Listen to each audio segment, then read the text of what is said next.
Well, it's Tuesday Wrestling, and we all know what that means. That means we get to review NWA Powerrr, AEW Dark, and NXT 2.0. So, let's get ready for another episode of the Leader Wrestle Zone.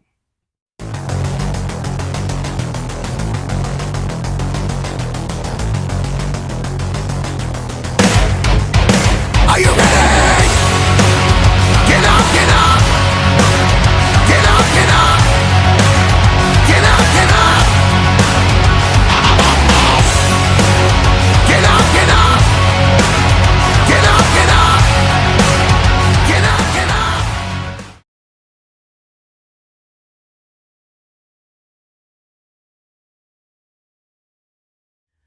Welcome, everybody, to the Leader Wrestle Zone. All things that is pro wrestling with AEW, NXT, New Japan Pro Wrestling, Impact Wrestling, the National Wrestling Alliance, various promotions, wrestlers, matches, and championships.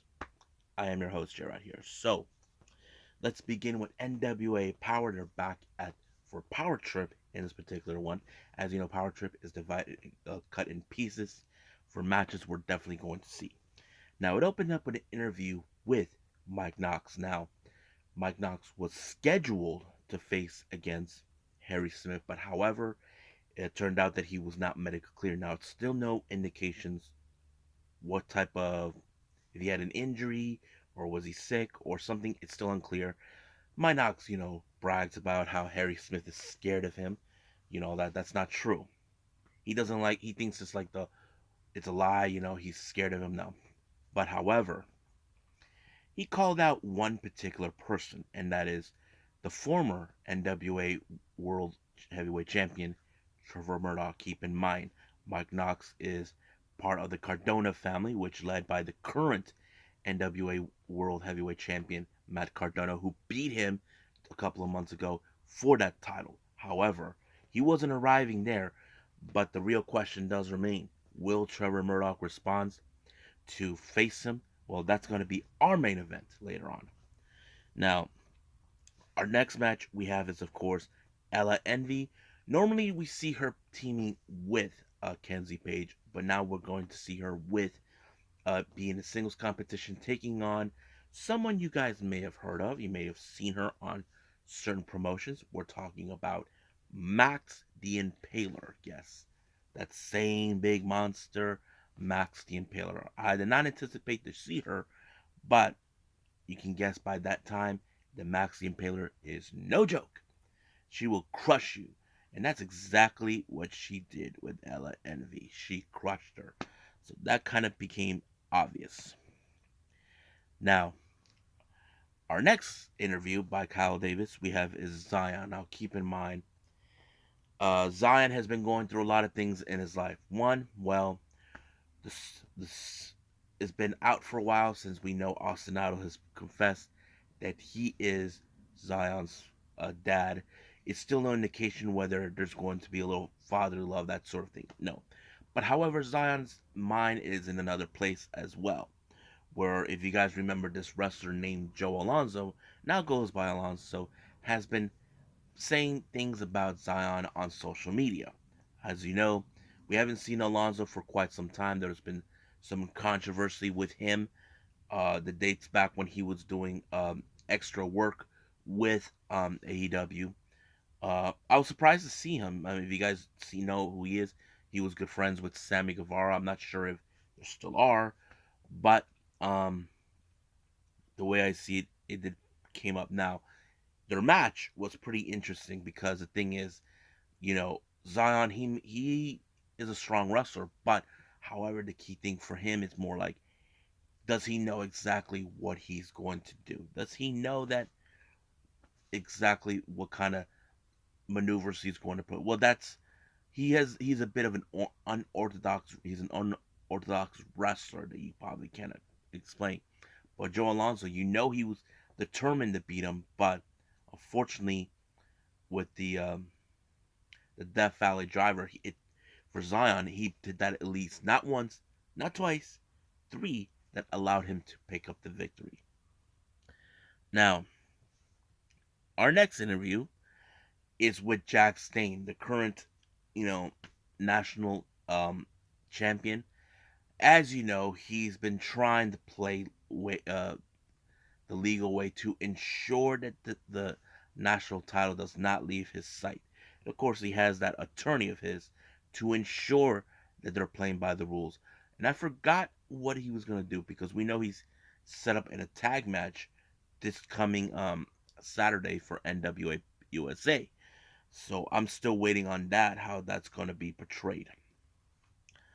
Now, our main event is Mike Knox versus Trevor Murdoch. Now, as you know, I mentioned this before. Knox is part of the whole thing. As you remember, Trevor Murdoch hasn't forgotten how Mike Knox attacked them prior before the match he had with Cardona.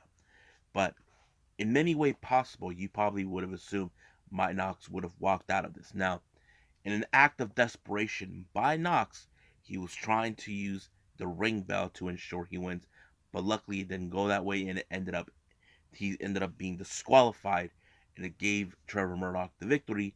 But I'm not sure if Murdoch will take this because he's more of the man-to-man type of person that wins it the right way. But since his new attitude has changed, ever since he lost the title, we don't know where his head is at. We don't know where it's gonna take him. But we do know that my Knox will not be helping Cardona in that steel cage match at Always Ready. So that's something is we can agree upon. So I think that's pretty much it. What we got with NWA. I believe it's time for AEW Dark.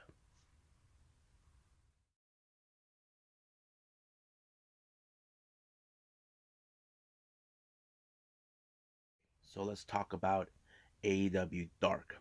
It opened up with, of course, Chris Statlander versus Avery Browse. Well, can't pronounce it right. Anyway, as you know, this is her little warm up match before her next match for the Owen Hart Foundation tournament against Ruby Soho. Now, keep in mind, Chris Statlander has been in a new, different look, new attitude. That is something we definitely got to pay attention. But of course, she put Avery away with I know it's not called a Big Bang Theory, but I forgot what she calls it now. And she ended in that fashion, giving her the W.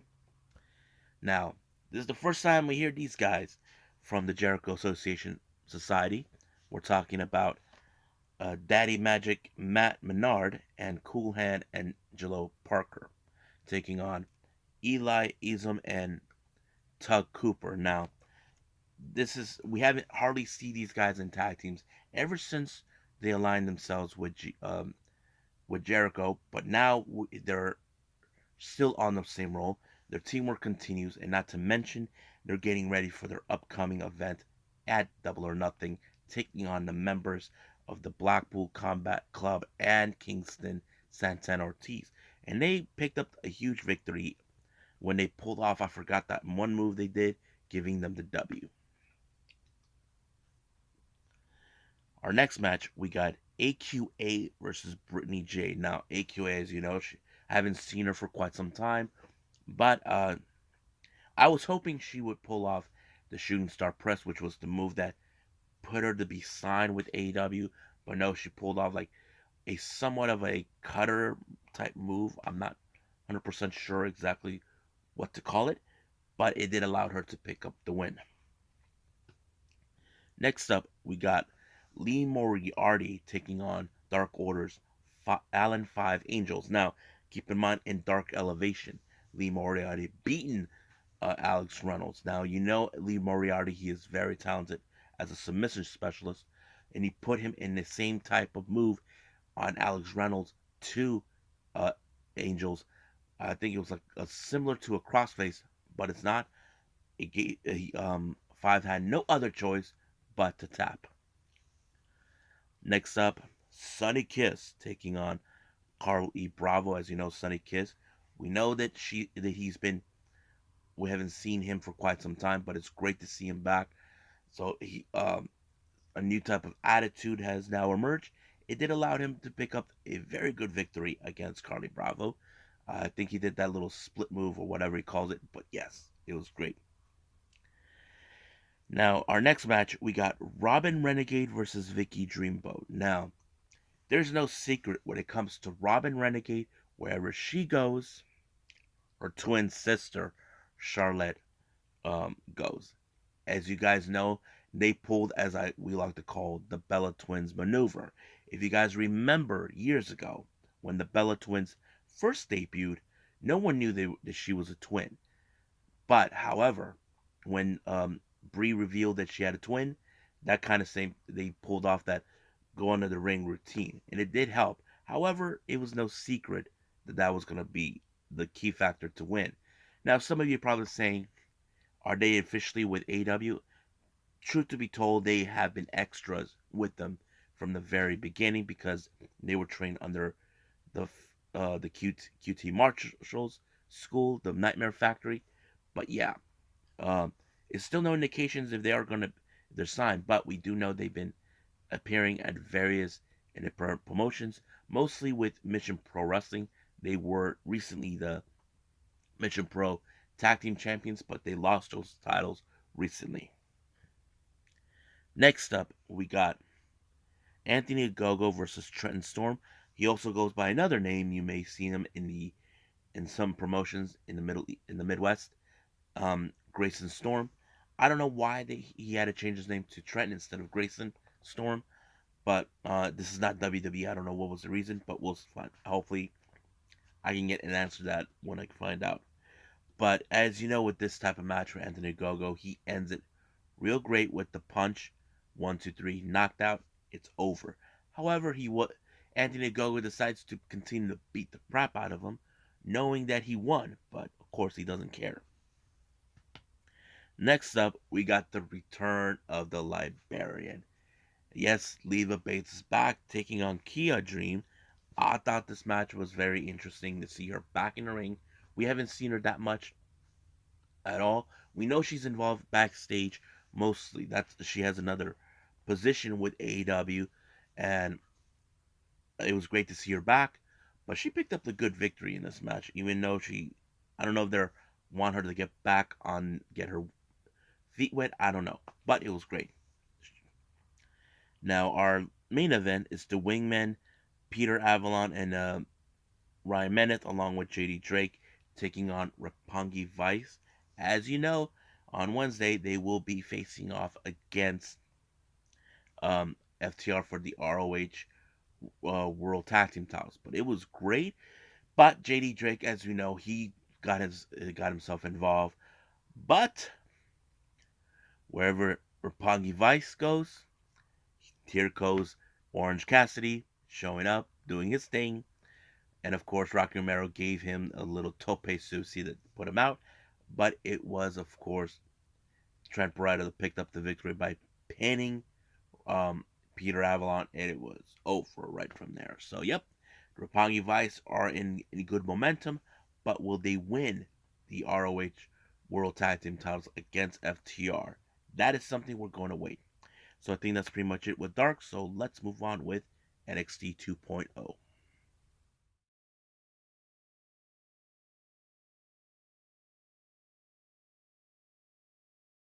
Okay, NXT 2.0, as you know, we're getting closer and closer to In Your House, one of the most interesting events we have ever been in and witnessed with NXT.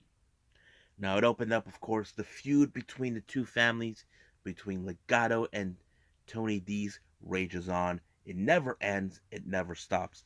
However, we do see Tony D'Angelo's boys, Stacks and Two Dimes, in a match against Malik Blade and Edris Enofe. Now, this match happened because, as you know, Enofe and Blade decided to make fun of the families who are been at war with each other. However, there was no secret that Legado will be there watching this match taking place. However, it did not stop Stacks or Dimes to pick up a good victory against them. But of course, once Stacks and Dimes won the match, it decided to go into a turf war. This feud between the two families rages on no matter what. Now, as you know, recently we've been seeing Wesley. Now, people say Wesley hasn't been the same since we know what happened to his tag partner. He has tried so desperately to prove himself that he can hang with bigger individuals.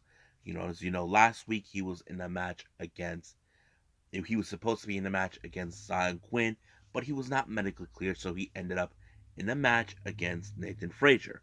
But that match ended badly when, of course, Von Wagner decided to attack both of them. Sanga was trying to give him advice, but Wesley wasn't having it. Basically, he took offense to it, but Nathan Frazier's trying to tell him, look, just let it go. So he ended up in a match against Sanga. Now, you probably would say, does Wesley knows what he's doing? Because his ribs were taped up ever since Wagner put him through it, tossed him through the commentary table. But it did not end it that way. It kind of went into a situation where now C has to face Sanga, but he ended up losing. But as soon as that match was over, Zion Quinn shows up. I don't know exactly what his tensions were, but luckily Sanga decided to help him.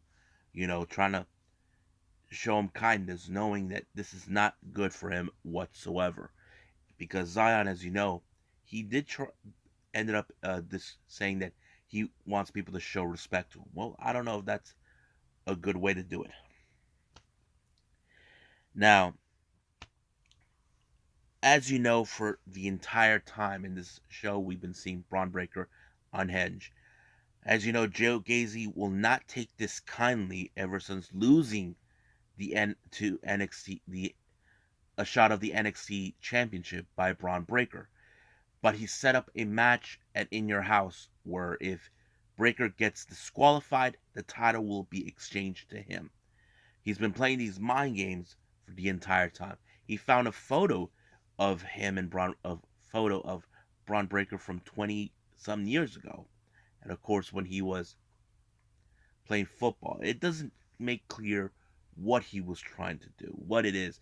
But however, he has to keep his composure because his next match for the main event is against Stu Hudson, a guy that felt disrespected by Braun Breaker, losing his composure. So we'll get to that in a bit. Now,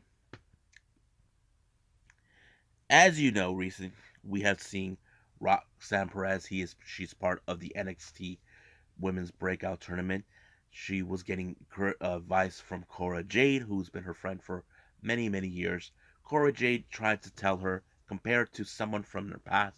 However, Cora Jade had other plans at the moment. As you know, last week, Elektra Lopez, who clearly claims that people like Roxanne Perez and Cora Jade should not be in NXT, that people like her should be at the top. However, Cora Jade made the choice to get some popcorn and watch the match between Elektra Lopez and Alba Fire. Now, Elektra Lopez did put a good number onto Alba Fire by dismantling her arm, but it was no good as soon as she actually, of course, got swanton by Fire and ended in a good victory. However, Elektra Lopez was not in a good mood.